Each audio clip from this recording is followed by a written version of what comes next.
This is my fireside chat just about every week from my home to yours or wherever you're watching me. Actually, probably not watching me at home. I wonder where people do watch this. Are you watching this on an airplane, on a bus, in a car, hopefully in the passenger seat? Wherever you are, it's good to be with you. It's a real fire. That one I'm talking about, not this one. But I want to talk to you about this one. So we just got word from Facebook that they will not allow us to promote the fireside chat, or at least the last one was not promoted as a result of some people apparently complaining or Facebook noting that I smoke a cigar during the event. So I was thinking of a lot about this, and I really want to talk to you, especially if you're a young person. I have mentioned this, I think, in the past. The America that I grew up in is so different than the America that you are growing up in. And the area I'm thinking of is freedom. There was so much more freedom in the America that I grew up with. Now, interestingly, my parents, so you'll say, well, maybe every generation says that. Not true. The My parents grew up in America, and the America they grew up in was just as free, or I should say, the America I grew up in was just as free as the America my parents grew up in. There was no change. There were technological changes, of course. They didn't grow up with airplanes, and I grew up with airplanes. Okay, that's fair, but everybody understands that technology changes generation after generation. It's the diminution of freedom that is so utterly dramatic, almost more than anything. I mean, when I think of just about anything, I'll give you an example. At the age of 7, I flew from Miami, where my dear beloved Aunt Chippy, who's still with us and still in Miami, and my dear beloved Aunt Chippy lived in Miami Beach, and we lived in New York. And so my parents would send me to visit my aunt for weeks at a time. I stayed. They didn't care if I missed school. That's another example of freedom. In third grade, it did not eat at my parents that I might miss a month of school. Somehow they figured I might catch up with C spot run, which is probably what I was learning then. I don't know when I learned. That's how we learned how to read, and we learned it very well. You looked at a word, you sounded it out. Was it phonetics? I mean, it actually works. I can't think of a better way to learn how to read. You sound out the letters, and voila, there is a word. Anyway, so my parents would send me down, and I remember at 7,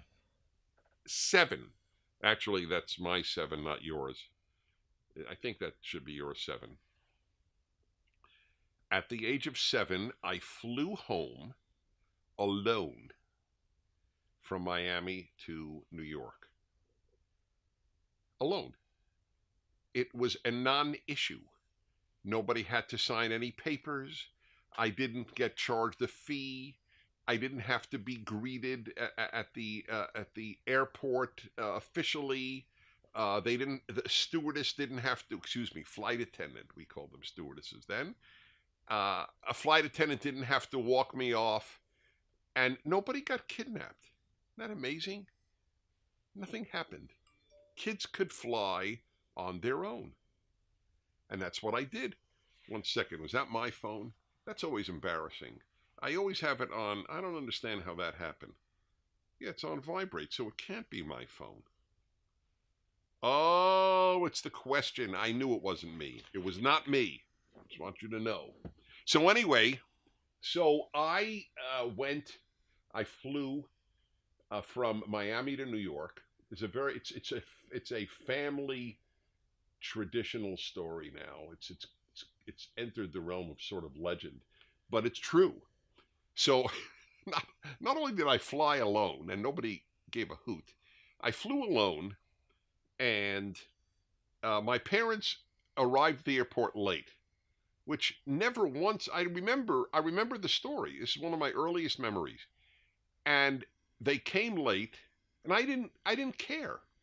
it never struck me as, oh, my parents don't love me, or what will happen to me. My parents are not there to greet me. So I went to the luggage. I got my own luggage, and here's the family lore, the family story. So they saw what just as they walked in, they saw me tipping a skycap whom I had asked to take my luggage. I am so proud of that story. I mean, I've done hopefully many things I'm proud of, but there's nothing I'm more proud of that I tipped the guy at 7. That because that's important is an important thing. And then they walked in and I said hi and everybody went home. There was a non-issue that I flew alone. You understand? It was a non-issue. We were allowed to do that. The assumption was your parents knew what they were doing if they allowed you to fly alone. Nobody was kidnapping you. Can you tell me the last time an American child was kidnapped at an airport? Has it ever happened? Maybe it has ever happened, but maybe because somebody arranged it. It doesn't happen. It's not a danger. I have a dear beloved nephew that I bring out to, my wife and I bring out to our home from New Jersey every year, and we've been doing this for a number of years now. And it is astonishing the amount of paperwork and that has to be filled out. I believe at 15, at the age of 15. If you can't take care of yourself at 15, you are pathetic or disabled. That's a separate issue. I get that. But he's not disabled, neither mentally nor physically. The country is disabled because and all of this, why did I get to all of this? I'm going to come back to this, the cigar.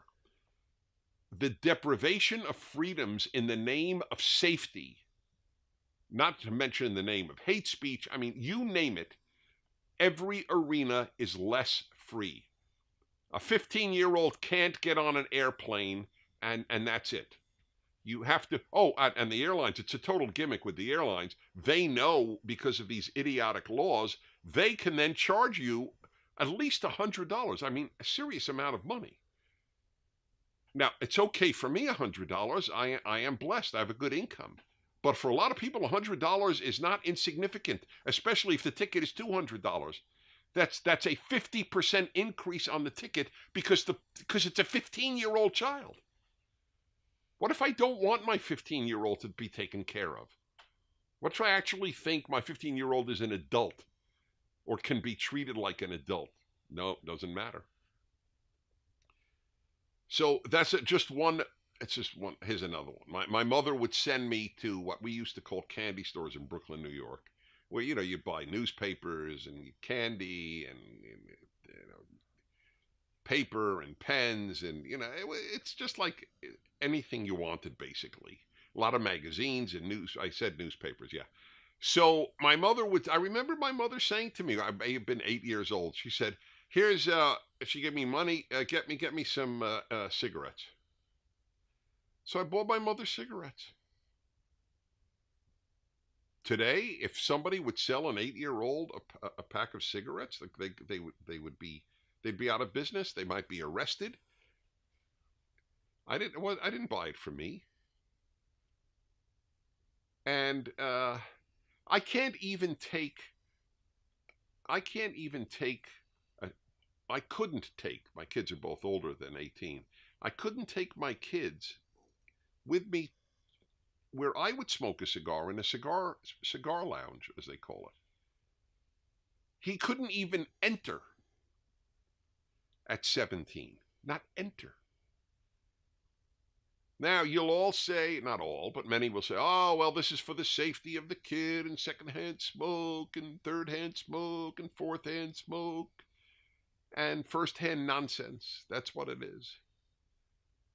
I've talked to you about secondhand smoke. You should see the British Medical Association's debunking of the secondhand smoke myth. all these 50,000 people, the statistic in America dying of secondhand smoke. Please. It's see, there's always a reason to deprive people of freedom. Health is a reason to deprive people of freedom. Safety is a reason. Hate speech is a reason. Bad feelings, bullying. Now, I'm not for bullies being free to bully. I hate bullies. I've always hated bullies. I beat up bullies and got kicked out of school a lot for beating up bullies. I hate bullies. I've spent my life fighting bullies. But the bullies today are the people who are bullying us into no freedom. That's ironic. That's the irony. But it's always in the name of something good. Anti-bullying is a good thing. But there's always a deprivation of freedom in the name of something noble. Freedom is always secondary. Truth and freedom are always secondary to some other wonderful concern. So now back to the cigar. So Facebook does not allow a guy who's talking to people while smoking a cigar to what is the word? Publicize? Is that it? Promote. We can't promote it. I'm talking to you about wonderful things in life, but we can't promote it, or we couldn't the last time. Because I'm smoking a cigar. So they bought the nonsense. First of all, cigars are not in the same danger universe as cigarettes, as it happens. And by the way, when all of this crazy, the hysteria over tobacco arose, and I fully admit that cigarettes in particular, are dangerous. Facts are facts. And my motto in life is first tell the truth, then give your opinion. That's a fact. But this is not particularly dangerous at all. Because you don't inhale cigars. You inhale cigarettes. 99% of Americans don't even know that. This staggering difference between cigarettes and cigars. But hey, tobacco. But I wrote a long essay a long time ago. There's something morally broken about a society that goes after tobacco and not alcohol. How many kids are abused by an adult who's just smoked a cigarette? And I'm against cigarettes, but let's be honest. Zero, right? Does tobacco ever cause anybody to lose their conscience and abuse a child as opposed to alcohol? How many spouses and girlfriends have been beaten up after somebody got drunk, after somebody drank alcohol? But hey, alcohol, schmalcohol, it's no big deal. Tobacco, that's the killer. It's so sick because there's no moral upshot. If you hurt yourself, you hurt yourself. But you don't hurt others after tobacco. You hurt others after alcohol. Anybody, how many people are killed by smoking drivers as opposed to drinking drivers? Okay, get my point? And by the way, to Facebook, I got a question. Do you folks not allow any movie from before 1970 to promote itself? Or for that matter, after 1970, if somebody is smoking in it? I'm just curious. What's the difference between that and this? How about Churchill, the savior of Britain and perhaps Western civilization against the Nazis? Guy smoked a cigar all day, every day. Do you know, by the way, there is one of the Churchill museums in London has actually photoshopped cigars out of Churchill's hand or mouth? Sick. I'm telling you, you don't know how sick it is. I do, because I lived in a healthier America. That's why. And God, was it freer. Just, no, if I'll give you another example. You know how many parents are visited by child protective services or even have their children taken away if they allow them to walk on their own at the age of 8? Just take a walk? Oh, I report this on my radio show regularly. And I don't report all the cases. Every day I would report a case. Yes. Some sick person reports, I just the other day, I wish I had the story in front of me.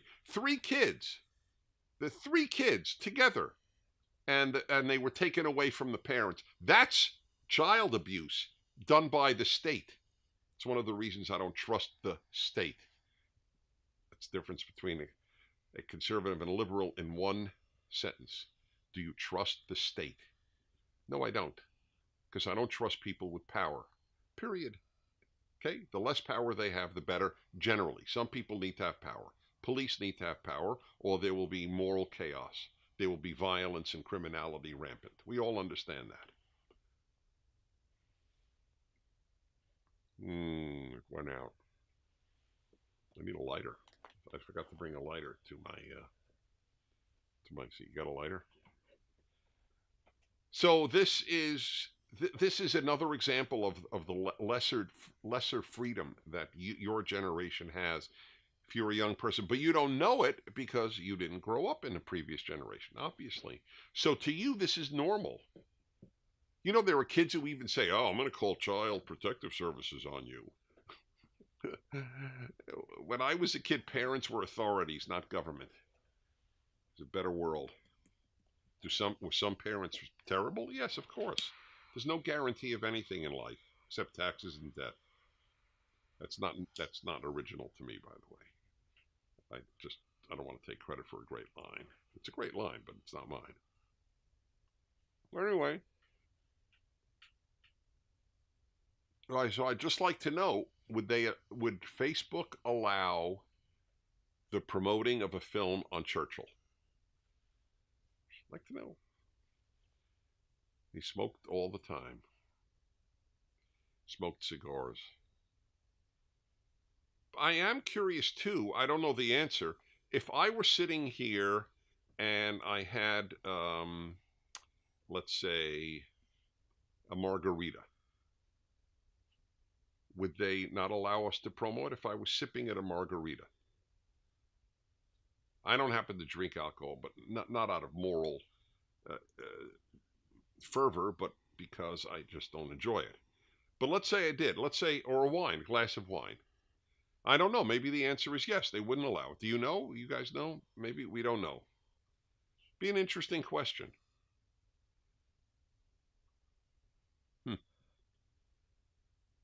It's the examples are legion about the deprivations of freedom.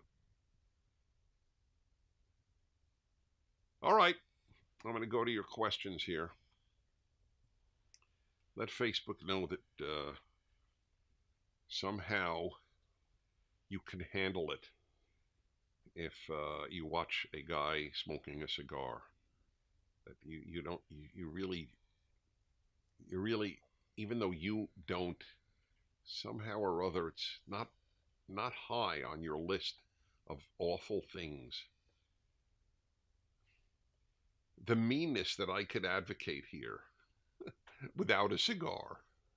I could tell people the whole time to be kind and beautiful, which I try to do, but I have a cigar. All right. Your question, s'il vous plaît. All right, Emily, 26, Irvine, California. Do you think that calling someone a self-hating Jew is equivalent to the black community calling someone an Uncle Tom? Should the Jewish community avoid using the term self-hating Jew so as not to legitimize the use of the term Uncle Tom? Okay, well, the second part is very easy.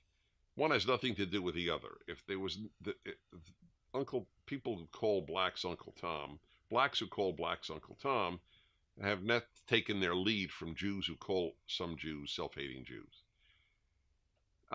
There's no conjunction between the two.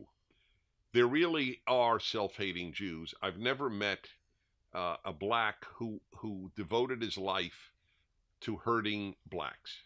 But there have been very many Jews, not many, more than a few, who have devoted their life. For example, there are many Jews who devote their lives to hurting Israel. Is there any black who is devoting his life to hurting a black African country? I don't think there's one. If there were, you'd call him a self-hating black. The people they call Uncle Toms are people who want good for blacks but differ with left-wing positions on blacks.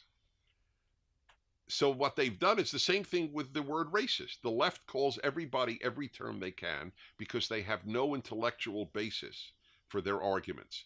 So what they do is, let's say a black, for example, it's like Larry Elder. Larry Elder, who's one of the most brilliant humans I know, is a black, my colleague, Salem Radio. You can hear him in many parts of the country. You could hear him on the internet, and you could read him.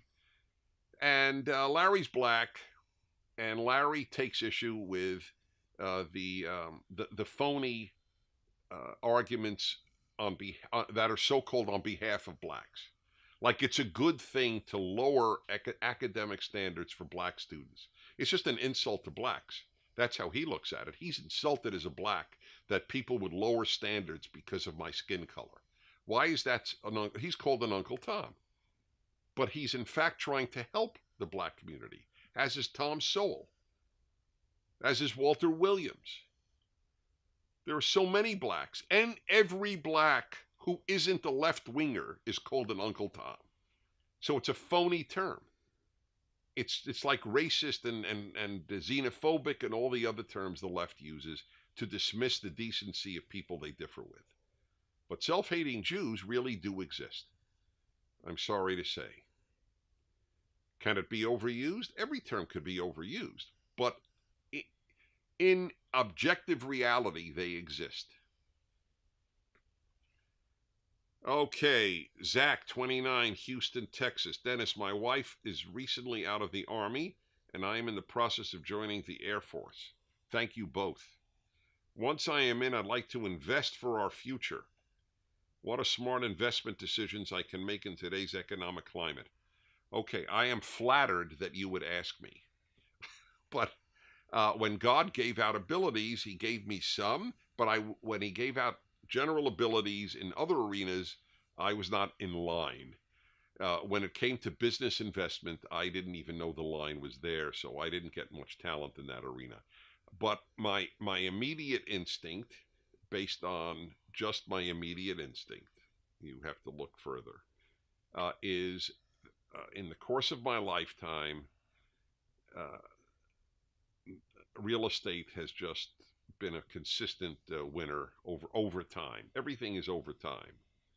For that matter, stocks have been too, over time. But you're going to take losses, and you got to be able to sustain the losses waiting for the market, real estate or stock, to ultimately conclude. But you're young enough that it shouldn't matter. And I would invest in an apartment or a house, and it's a very good. It's good equity. It's good for renting, and it's good for a nest egg if you'll need it.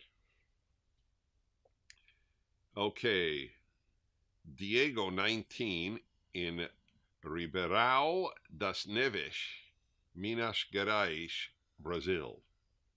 Now, if I pronounce that word right, I am a happy man. 19 years old, Diego. I would like to know, what do you think about the lack of respect that the world, and especially young people, are developing towards facts and history? For example, the disregard for sacrifices that have been made to ensure freedom exists. Well, you're being taught by people who have a disregard for facts. You know, it's so bad. The left's takeover of the universities means that facts don't matter. And by the way, they admit it. They admit it even in the sciences, where Prager University will have a video coming out in a few weeks by Heather McDonald, one of the great writers of our time. She writes for the Manhattan Institute, City Journal. And Heather shows how more and more science department, physics, and other departments of science say getting the right all quote getting all the right answers or getting all the answers right unquote is not as important as diversity. You hear that? In the sciences, of course, the only thing that counts in science is getting the answers right. Not who gets the answers right, getting the answers right. So the example you gave of about people who sacrifice for freedom, that's another example. But even in the science, and it's a valid example. How many people know about the American loss of 37,000 young men in Korea? 37,000 to keep Korea free, or at least the southern part of Korea free. Debbie, 62, Escondido, California. What is the best way to convince your Jewish child to marry a Jew? Well, first let me explain to everybody, almost everyone who is committed to their religion wants their child to be, to marry someone committed to their religion. And by the way, that makes perfect sense. The odds are, with all the challenges in any marriage, if a Catholic marries a Catholic, if they're both believing Catholics, it will help. If an evangelical marries another Christian, it will help. If a Mormon marries a Mormon, it will help. So, same thing with Jews. It's just having religion in common is a big help. Because the children come, how are we going to raise them? Will we baptize them? Will we bar mitzvah them? I mean, there are just endless questions. What type of school will we send them to? Will we ever go to synagogue? Will we ever go to church? If we go to church, will it be a Catholic church? Will it be a Mormon temple? Will it be a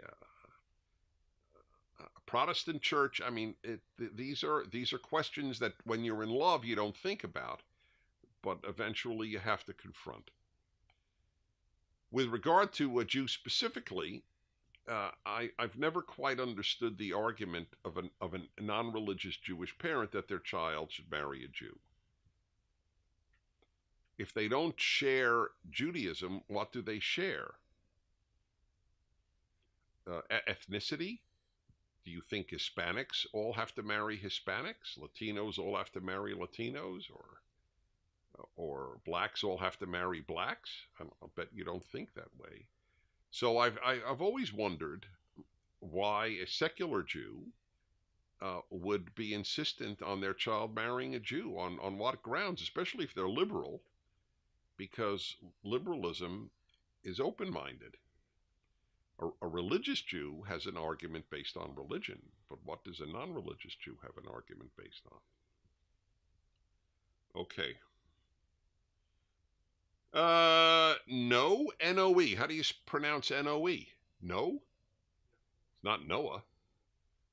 All right. Anyway, it just says no. Hi, no. 18, Anaheim, California. Hey, Dennis. Hey. I'm wanting to explore faith and trying to rekindle my faith in God. Though I feel since I am gay, it is difficult for me to do so. Homosexuality and Christianity, can I achieve what I want to pursue? Any advice? Whoa, boy, I got a lot. I know a lot of religious, a lot is maybe overstating it. I know a fair number of religiously committed gays. And I know this is disturbing to some of my best friends in the Christian community who believe that you cannot be gay and Christian at the same time unless you are live alone and not with another gay man or another gay woman. And I understand their argument. They don't want people to think that Christianity is saying yes to homosexual conduct. And I agree. Christianity and Judaism do not say yes to homosexual conduct. We have to be real. But if you are gay, I don't know why you would not still take God and the Bible seriously. I want you to. Then it's a struggle. then I fully, and I'm not going to tell you what to do, but uh, I, I can look. I'm writing a 20,000 word piece on the Bible and homosexuality. It will come out in one of my 5-volume commentaries on the first 5 books of the Bible called The Rational Bible. Volume 1 is out, Exodus. It's called The Rational Bible. It's brought a lot of people. Read the reviews on Amazon. I mean, I'm asking you to. See how it has changed people's lives. It's meant to change people's lives. In the 3rd book of the first 5 books, called Leviticus, I will explain in 20,000 words why the Bible frowned upon homosexual conduct. In a nutshell, every society before it did not frown upon homosexual conduct. This is news to most people. It was news to me when I did my research.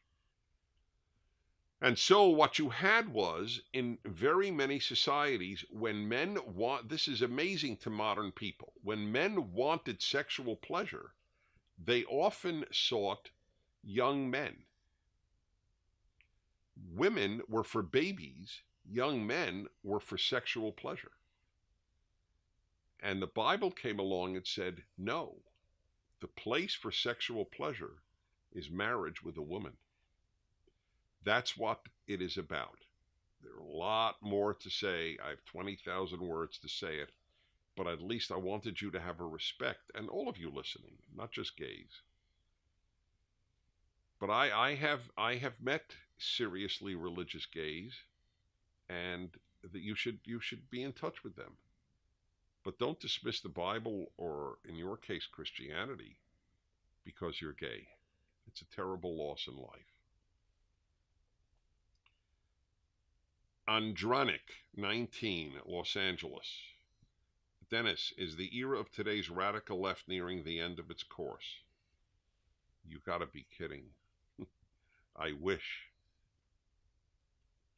My column this week, I have a syndicated column that comes out every Tuesday. It's at townhall.com, nationalreview.com, and many other websites, and of course my own. And it is about the conflict between Western civilization and the left, not liberals, the left, and how I show example after example how they differ with one another. It's a very big problem. What happened is Christianity died in the West, but religion never dies. Christianity may have for much of the West, but religion doesn't. The religion is secular religion, and it's called leftism. Marxism, socialism, communism, feminism, environmentalism. And by the way, I'm pro-female equality and I'm pro the environment, but I don't worship the environment. It's not, these aren't religions. I have a religion, in my case, Judaism. I don't need a secular religion. But people need meaning more than anything else. And if religion won't give it, secular religion will give it. So we're in trouble. But doesn't mean all I'm answering is your question. It is hardly the end of the radical left. By the way, radical left and left is pretty much identical. Left and liberal are not identical.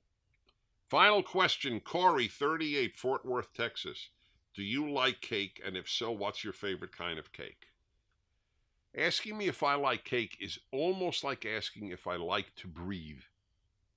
I do like breathing. I eat cake rarely because I've tried to cut sugar a lot, but I love cake. Don't love cookies, but I do love cake.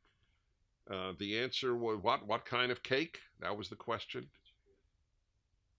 Here's my very sad answer. Any. What can I tell you? All right, everybody. What